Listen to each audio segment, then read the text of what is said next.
Olá pessoal, estamos dando continuidade, nossa aula 8 aqui. Vamos falar sobre a estrutura do resumo. Então, o resumo, né, ele praticamente é um passo decisivo para o leitor, para ele realmente ler o seu estudo ou não. Então, é aqui que ele vai verificar, né, se aquele estudo vai despertar o interesse dele realmente, já inicialmente despertado pelo título, né, um título bastante conciso, que a gente acabou de ver, né, que mostra uma pergunta interessante, a lógica do estudo ou o principal desfecho, né, a principal conclusão, né? Então, o resumo é o passo decisivo para que o leitor faça realmente a leitura do seu estudo. Então, ele demonstra os principais aspectos do artigo. Então, cuidado para não querer colocar tudo que você fez dentro do resumo. A gente tem que mostrar o principal, né, dentro dessas 250 palavras, que é geralmente o limite permitido para um resumo. Então, em uma frase, geralmente colocar o que se sabe da área, ou algumas revistas de apédicos colocam o objetivo direto, né, o principal achado e a conclusão do estudo, né? Então, demonstrar os aspectos principais do artigo em poucas palavras, né? Então, no início, né, quando a gente começa a escrever os nossos artigos, o resumo não é algo tão fácil, né? Mas conforme a gente vai escrevendo muitos mais e mais artigos, a gente aumenta a nossa capacidade de resumir, né, os nossos estudos em poucas palavras, né? Então ele vai ter que ter o objetivo de demonstrar os principais aspectos do artigo. Deve ser escrito no passado, né? Sempre escreva no passado. Isso aqui é uma característica, né, da escrita científica de alto nível. Ele também tem que ser conciso, ou seja, tem que ser o mais objetivo possível. Preferência, né, sempre na voz ativa. A não ser em casos específicos que a gente precisa escrever na voz passiva, né? E aqui é um problema dentro da nossa área. Então, não é um vício de área, mas é um problema de área, vamos dizer assim. Por quê? Porque o resumo ele deveria conter somente texto. Ou seja, para você, em uma linguagem objetiva, direta e bem fluida, mostrar para o leitor o que foi feito e o que tem de mais interessante dentro do nosso estudo. Porém, quando a gente submete os estudos para a nossa área, né, para as revistas da área de ciências do esporte, somente com o texto, o que acontece? Os revisores, muitas vezes, na maioria das vezes, ele pede para que se coloque alguns resultados ali que deem suporte para a conclusão. Quando, na verdade, né, os resultados eles estão ao longo do texto e é ele que vai mostrar realmente, né, se nossa conclusão ela é válida ou não. O resumo, ele simplesmente não, né, ele tem o objetivo de chamar o leitor para dentro realmente do nosso estudo. Eu não precisaria colocar ali no resumo os valores numéricos, por exemplo, né, das nossas variáveis. Por quê? Porque, como eu disse, esses resultados eles vão estar mais detalhados lá na seção de resultados, dentro do texto, e porque isso traz um outro problema. Qual é esse problema? É os leitores de resumo. Então, às vezes, acontece de ter divergência entre o que está no resumo e aquilo que está nos resultados realmente do nosso estudo, né? Claro, isso é um descuido do cientista e é um descuido também do revisor, né, que deixou isso passar. E aí, o que acontece? O outro há cientistas, né? Então, tem cientistas e cientistas, né? Com C maiúsculo e C minúsculo, vamos dizer assim. O de C minúsculo, o que vai acontecer? Ele vai ler só o resumo. E ele vai pegar aqueles valores que estão no resumo e vão trabalhar em cima deles, por exemplo, para algum tipo de estação. E ele não vai ler o estudo como um todo para ver se realmente a estatística feita está apropriada, se aqueles valores estão dentro do que é demonstrado pela literatura até o momento, porque pode ter valores ali extremamente diferentes do que se encontra na literatura e eu preciso fazer uma análise disso para ver se eu concordo com ele ou não, até mesmo para passar por uma nova avaliação estatística. Muitas vezes há estudos que não trazem o tamanho defeito e aí a gente calcula o tamanho defeito. Então, colocar os valores, né, os resultados dentro do resumo, os resultados numéricos, não é a melhor forma de se fazer um resumo, porque fica mais truncado, né, a leitura desse resumo. Então, o resumo ele deveria simplesmente, de forma escrita, né, na voz ativa, no passado, de maneira objetiva, mostrar o que você vai encontrar ao longo do texto, né? Esse é o objetivo, né? Então deveria conter somente texto. A gente tem que tentar ir mudando essa característica, né, que existe dentro da nossa área. Na verdade, essa característica não, esse erro de escrita, né, ele foge ao estilo científico para que a gente pudesse avançar para uma leitura mais dinâmica, mais rápida, né, e que chamasse realmente a atenção do leitor.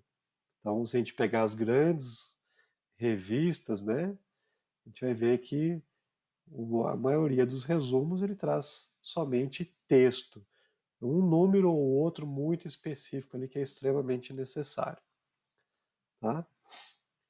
Então, o formato geral de um resumo, né? Claro que eu posso ter outros tipos de resumo, né? Alguns resumos mais criativos, mas em geral os resumos eles trazem esse formato que é mais ou menos o formato do artigo em si, né? Da escrita do artigo. Contextualizar brevemente, né? Geralmente em uma frase, a área de estudo, em outra mostrar a lacuna que existe dentro daquela área,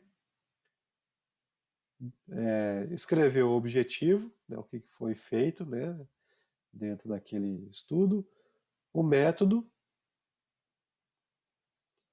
os resultados de forma escrita, né, e a conclusão. Então, o resultado aqui não é o número em si, mas sim escrito. Aqui demonstramos que a variável A sofre interferência da variável B, ou que a variável A ela se associa com a variável B. Aqui descrevemos as propriedades químicas da água, por exemplo, né? E é isso. Então e aí você fala as principais características, mas não em números, né? Você vai colocar aquilo que mais chama a atenção. E aí, então você conclui. Tá? Então esses resultados não são exatamente numéricos, né? Mas sim descrever aquilo que é o principal achado do estudo. Então aqui, né, a revista Nature, o que que eles pedem, né, dentro de um resumo? Um parágrafo com 2 a 3 sentenças, né, com uma introdução básica da área de estudo, então extremamente objetivo, né? Brevemente, né, aquilo que se sabe e a razão do porquê que você está realizando aquele estudo. Então você faz primeiro contextualiza e aí você mostra a lacuna no conhecimento. E aqui, né, você colocar as principais conclusões, né? Geralmente, né, você coloca aqui nós demonstramos que, e aí você fala o que vocês encontraram dentro do seu estudo, né? E colocar 2 a 3 sentenças dos principais achados dentro de um texto geral, né, de maneira clara, né, para que então o leitor ele vá verificar lá no seu estudo se o que você colocou ali é o que você realmente encontrou. Então veja que na Nature, né, que é uma revista extremamente conceituada, então todas as revistas da Nature eles seguem esse padrão aqui. Veja que eles não pedem, né, aqui nos principais achados, valores numéricos, né, mas sim um contexto geral daquilo que você achou de forma clara e como os resultados, né, do seu estudo fazem aquele conhecimento progredir, ou seja, como que eles avançaram, como que aquele campo avançou a partir do que você encontrou. Então veja que nesse todo aqui do, do formato de resumo que a Nature pede, não tem nada de numérico, né? Simplesmente texto escrito, né, de maneira simples, direta, para mostrar o que se sabe, qual é a lacuna, principal conclusão e como que essa sua conclusão faz a ciência avançar. Né? Veja aqui um exemplo, né, que a gente chama aqui de resumo criativo, publicado lá na Nature, né, no ano 2000, com 82 palavras. Então esse exemplo aqui eu peguei de uma aula do professor Gilson Volpato, né? Então veja aqui, né? Ele fala da vitamina C, né, que as pessoas consomem, né, a vitamina C como um suplemento, né, devido à sua atividade antioxidante. Né? Daí ele fala, embora uma alta dose pode ter uma ação pró-oxidante, né, no corpo. Então, baixas doses têm uma ação antioxidante, porém altas doses, né, por exemplo aqui, né, acima de 500 miligramas por dia, vai ter uma ação pró-oxidante. Então, ele já está colocando aqui, né, o que se sabe, né, e quais são os problemas. Aqui nós demonstramos que 100 gramas de maçã fresca, né, por dia tem uma atividade antioxidante equivalente a 1.500 miligramas de vitamina C. Né, e que o extrato, né, da maçã tem o potencial de inibir, né, o câncer de colo e de fígado das células in vitro de maneira dose dependente. E aí eles mostram, então, nossos resultados indicam que a propriedade natural antioxidante da maçã, né, da fruta fresca, né, pode ser mais efetiva do que um suplemento dietético que a gente compra, né, nas farmácias, além de ser mais barato.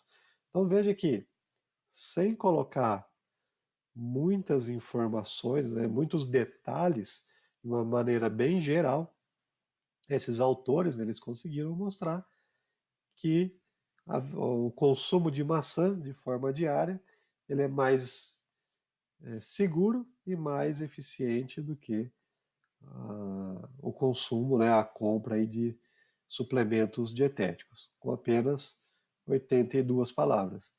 Então, pensem no que a gente encontra nos estudos da nossa área, o que nós já escrevemos, né, já tem aí dentro dos nossos próprios artigos publicados, como a gente faz o resumo e o formato que está aqui nesse exemplo.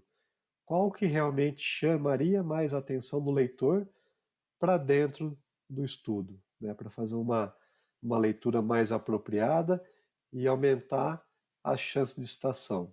Então, para vocês pensarem sobre isso. Aqui um exemplo, né, do menor resumo do mundo. Ele faz uma pergunta, né, e ele conclui. Provavelmente não.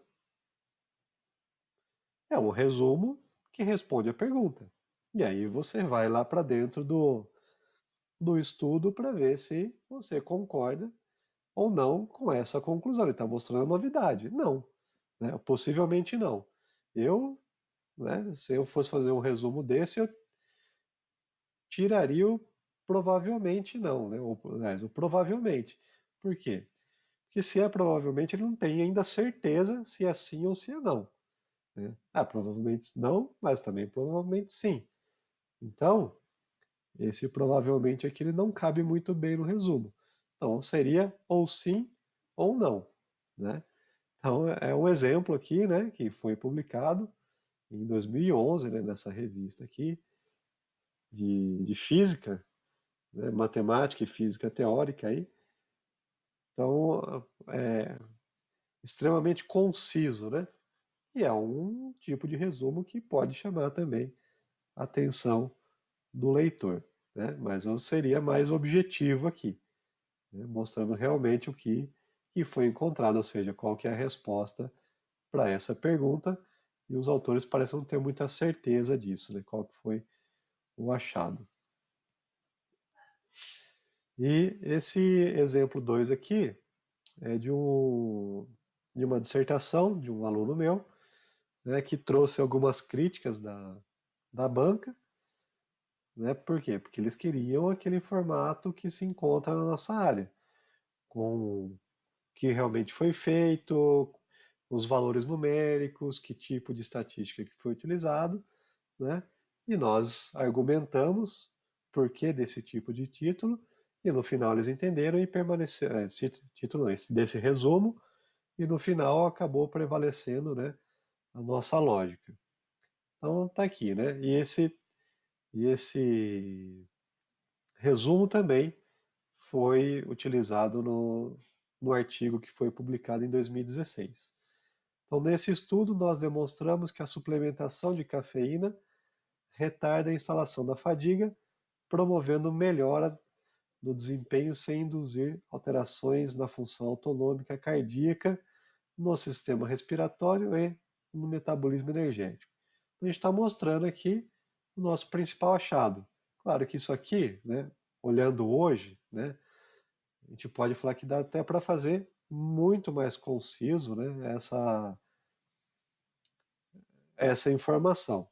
Então, a partir disso, nós concluímos que a fadiga é regulada pela ação da cafeína no sistema nervoso central. Então, mostrando aqui, em poucas palavras, o que nós encontramos, né, e qual o principal achado, ou como que isso contribui com o avanço da literatura. Aqui um novo formato de resumo, né, que algumas revistas aceitam, outras não, que é na forma de figuras. Então está mostrando aqui, né, um neurônio, né, o que acontece aqui, né, com o consumo alimentar e a produção de glicose hepática, né? Qual que é o desfecho? Na obesidade. Então, um rato obeso e um rato eutrófico. Então, está mostrando aqui como que isso acontece, né? A ação de alguns hormônios, né? As reações, as respostas intracelulares, né? E o que isso influencia na obesidade ou não. Então, é um novo formato aí de resumo, né, que em alguns casos é bastante interessante, porém, né, ele é muito específico na sua informação. Então, muitas vezes quem é um leitor de outra área e vai buscar esses artigos, eles não conseguem entender muito bem o que está sendo realmente demonstrado aqui, né? Então, precisa ter cuidado com essa capacidade de entendimento, de generalização, quando se faz um resumo desse tipo. Ok? Valeu!